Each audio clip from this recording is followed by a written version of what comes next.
Hello အားလုံးပဲမင်္ဂလာပါဗျကျွန်တော် ID မြန်မာ Gaming Channel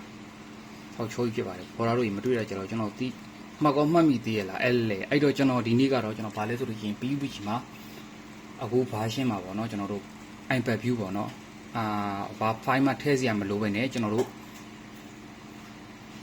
iPad view သုံးမှာပေါ့နော်အဲ့ဒါဘယ်လိုလုပ်ရလဲဆိုတာကိုကျွန်တော်ဒီဗီဒီယိုလေးမှာပြပေးသွားမှာဖြစ်ပါတယ်အရင်ဆုံးကျွန်တော်တို့ဒါပတ်ကြည့်တယ်ကျွန်တော်အရင်ဝင်ကြည့်မယ်နော်အဲ့ဒါ screen recording ရိုက်တယ်ဆိုလို့ရှိရင်ဖြတ်တာတွေပါတယ်ညာတွေပါတဲ့ခါကျလို့ရှိရင်ကြာ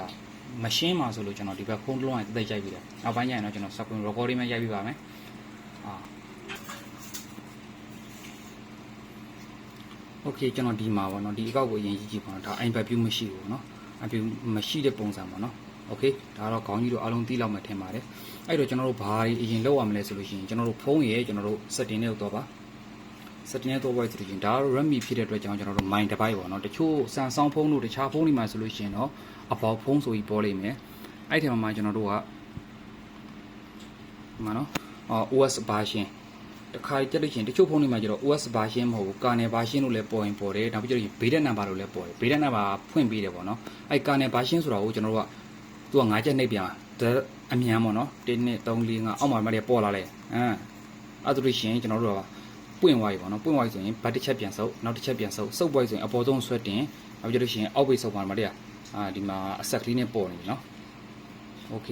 ကျွန်တော်ဘိုးလိုမှုတ်လို့ရှိရင်မပီမှာဆိုလို့ပါမပီရင်ဆောက်ချက်တွေကွဲမှာဆိုလို့โอเคအဲ့တော့ဒီထဲရောက်သွားပြီဆိုရင်တော့ကျွန်တော်ဓမ္မကပါလဲဆိုလို့ရှိရင် deployment option ပေါ့နော်โอเคအဲ့ထဲဝင်ဒီကောင်လေးကပုံမှန်ဆိုရင်ပိတ်နေလိမ့်မယ်ပိတ်နေရင်ကျွန်တော်တို့ဒါဖွင့်ပေးပြီးရင်အပေါ်ဆုံးဆွဲတင်လိုက်ဗျာ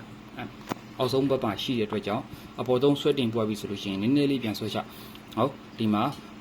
Windows ဆိုတာပါတဲ့ပုံစံမျိုးဗျာအောက်ပိတ်ဆိုနောက်ဆုံးစာမှာ Windows ပါတဲ့အတန်းပေါ့နော်ဒါအလွယ်ကူဆုံးကျွန်တော်ပြောလိုက်တာပ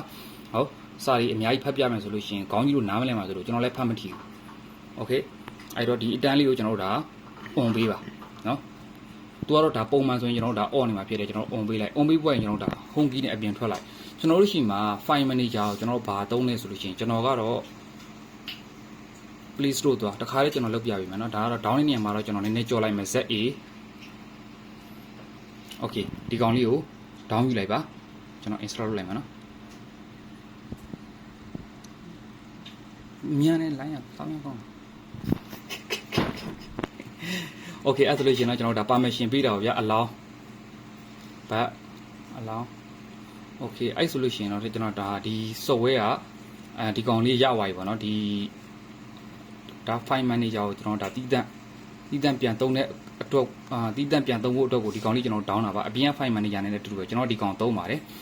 โอเคအဲ့နှစ်ခုရပြီဆိုလို့ရှိရင်အဲ့ရတာလုတ်ပွားပြီဆိုလို့ရှိရင်ကျွန်တော်တို့ဘယ်ကိုသွားရမလဲဆိုလို့ရှိရင်မီဖုန်းတွေမှာဆိုလို့ရှိရင်ကျွန်တော်တို့ဒါ security ဆိုတာရှိတယ်gain turbo ပေါ့နော် gain turbo ဆိုတာတချို့ဆိုဆိုရင်ကျွန်တော်တို့ဖုန်း desktop ပေါ်မှာကျွန်တော်ပေါ်နေတယ်ဒီကောင်ထဲမှာဆိုလို့ကျွန်တော်ဒီကောင်လေးအောင်းလို့မြင်လိုက်ပါမယ်မလေးโอเคဒီကောင်လေးကိုကျွန်တော်တစ်ချက်နှိပ်လိုက်နော်နှိပ်ပွားပြီဆိုလို့ရှိရင်ခဏဆောင်ဒီတောင်းမှာရှိရနော်အပေါင်းလေးမြင်ရလားမသိဘူးနော်ဒီအပေါင်းလေးတစ်ချက်နှိပ်အောက်ကပေါ်နေတာတွေအာယုံမလားနဲ့အဲ့ဒီမှာဆိုရင်ကျွန်တော်တို့ခုနကတော့ down ထားတဲ့ကျွန်တော်တို့ file manager ပေါ့နော်သူကအစိမ်းရောင်လေးနဲ့တုံးတဲ့ကောင်အဲ့ကောင်ကျွန်တော်ရေးလျှောက်လေးရတယ် ZA ဆိုပြီးတော့ကျွန်တော်ရေးလိုက်လို့ရတယ် ZA မပေါ်လာဘူးတည်းအဲ့မှာကျွန်တော်တို့အမှတ်ချစ်ကလေးတပတ်ချမ်း on ပေးလိုက် on ပေးရင်သူကဟိုဘက်ချမ်းရောက်သွားလိမ့်မယ်ဒါ on ပေးပြီးွားတဲ့ကောင် okay on ပေးပွားပြီဆိုလို့ရှိရင်နောက်တစ်ခုကကျွန်တော်တို့ဒါအရင်ဆုံးအပြင်ထွက်လာအောင်မယ်ကျွန်တော်ဒီအပွားနဲ့ဆွဲချလိုက်ဒီမှာဒီကောင်လေးပွင့်နေတယ်ဆိုလို့ရှိရင်ကျွန်တော်တို့ဒါအပိတ်အဖွင့်ရအောင်နော်ဒါလေးကိုကျွန်တော်တို့ဒါပိတ်ဖေးတာပါနော်ဖုန်းကိုကျွန်တော်တို့ဒါဗီဒီယိုကြည့်တဲ့ခါမျိုးမှာစောင်းသုံးတဲ့ကောင်မျိုးပေါ့နော်အဲ့ဒါလေးကိုတစ်ချက်ပိတ်ပေးကျန်တာဘာမှလုပ်စရာမလိုဘူးခုနကကျွန်တော်တို့ပြန်သွားလိုက်မယ်ဂိမ်းထားဖို့လေကိုပြန်သွားလိုက်ပွားပြီဆိုလို့ရှိရင်အဲ့ဒီဆိုလို့ရှိရင်ကျွန်တော်တောင်းမှာမြင်ရတာဖုန်းတော်တော်များများအဲ့ကောင်ဖွင့်လိုက်ပြီဆိုရင်ဒီဇက်ထဲမှာအဲ့ကောင်ဖွင့်လိုက်ပြီဆိုလို့ရှိရင်ဒီကောင်လေးပေါ်လာလိမ့်မယ်နော်โอเคအဲ့ကောင်ပေါ်လာပြီဆိုရင်ကျွန်တော်ဒီကောင်လေးတစ်ပတ်နဲ့ဆွဲလိုက်ဆွဲပြီးကျွန်တော်ပတ်ကြီးကိုရှာโอเคပတ်ကြီး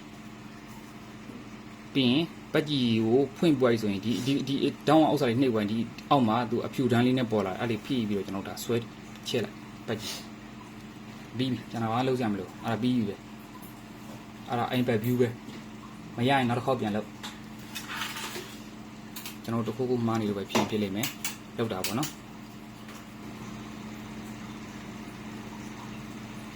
်โอเ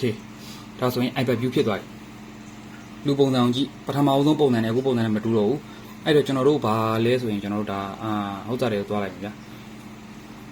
ထွေစီနဲ့လေ့ကျင့်ခွင့်နဲ့တစ်ချက်သွားလိုက် နောက်တစ်ခုရှိတာကျတော့ကျွန်တော်တို့ကဒီ control မှာကျတော့ကျွန်တော်တို့ဒါ iPad view ဖွင့်ပြီးတော့သုံးမယ်ဆိုရင်ကျွန်တော်တို့ control ကိုlayer ခွဲထားပါတော့နံပါတ်1နံပါတ်2ပေါ့နော်ဒါ iPad view တော့သုံးမယ်ဆိုရင် control လေးပြန် change ရမယ်အဲ့ဒါလေးတော့ရှိတယ်ဒါအခုနော်ဒါဘာ file မှလည်းမဟုတ်ဘူးပြီးရင်ကျွန်တော်တို့ဒါ clear လုပ်လိုက်ပြီးတော့အပြင်ပတ်ကြည့်ရနေပြန်ဝင်လိုက်မယ်ဆိုရင်ကျွန်တော်တို့ဒါ iPad view ပြုတ်သွားပြီဟောဒီမှာဒီ iPad view ကောင်းပြီလို့ okay ရှင်းတော့ okay အဲ့တော့ကျွန်တော်ဆိုလိုတာဒီမှာဆိုလို့ရှိရင်တော့သူကနေရာလေးအနေနဲ့ပြောင်းနေလိမ့်မယ် control ကပေါ့ iPad view ဖြစ်သွားရဲဆိုတော့ဗောနော်ကျွန်တော်ဒီ setting တွေကကျွန်တော်တို့control တွေကဗောနော် control တွေမှာတော့ကျွန်တော်တို့ဒါ layer လေးခွဲပြီးတော့သုံးပါဗျာiPad view နဲ့သုံးမယ်အချင်းကြလို့ရှိရင်ဟောဒါ layer လေးအနေနဲ့ခွဲထားပါအဲ့တော့ဒါ iPad view ဖြစ်ပါတယ်ဟုတ် PUBG အခုဒီမှာဒီ version ကိုလည်းမြင်ရမှတင်ပါတယ်အောက်မှာအခုဒါlimited original content L အဲ့တော့ဒါ iPad view လုပ်တဲ့နည်းလေးဖြစ်ပါတယ် file လည်းမဟုတ်ပါဘူးဘန်းလည်းမဘန်းပါဘူးဘာပြဿနာ error မှလည်းမရှိဘူးအဲ့တော့မတည်သေးတဲ့ပေါ်တာတွေမရသေးတဲ့ပေါ်တာတွေ file တွေလိုက်ရှာပြီးတော့ YouTube မှာလိုက်ရှာပြီးတော့ ADF တွေနဲ့ data လည်နေတဲ့ပေါ်တာတွေအတွက်ကိုကျွန်တော်ဒီကနေပြီးတော့တင်ပေးလိုက်ခြင်းဖြစ်ပါတယ်နောက်တစ်ခုပြောချင်တာကနောက်ဆိုလို့ရှိရင်တော့ကျွန်တော်ဒါ data မြင်ရပြီနော်ဒါ iPad view ရပြီနော်ခုနကပုံစံနဲ့မတူတော့ဘူးကျွန်တော် ID မြန်မာ gaming channel ကိုလည်းခေါင်းကြီးတို့ကြီးအပိုင်းညာအသစ်တွေကြံတင်ပေးမှဖြစ်တဲ့အတွက်ကြောင့်ဆက်စောက်ခိုက်လေးလုပ်ပြီးကြဖို့အထူးတလဲပြောဖို့မလိုပါဘူး okay အားလုံးပဲပတ်ပိုင်ပြနော်အားလုံးအဆင်ပြေကြပါစေ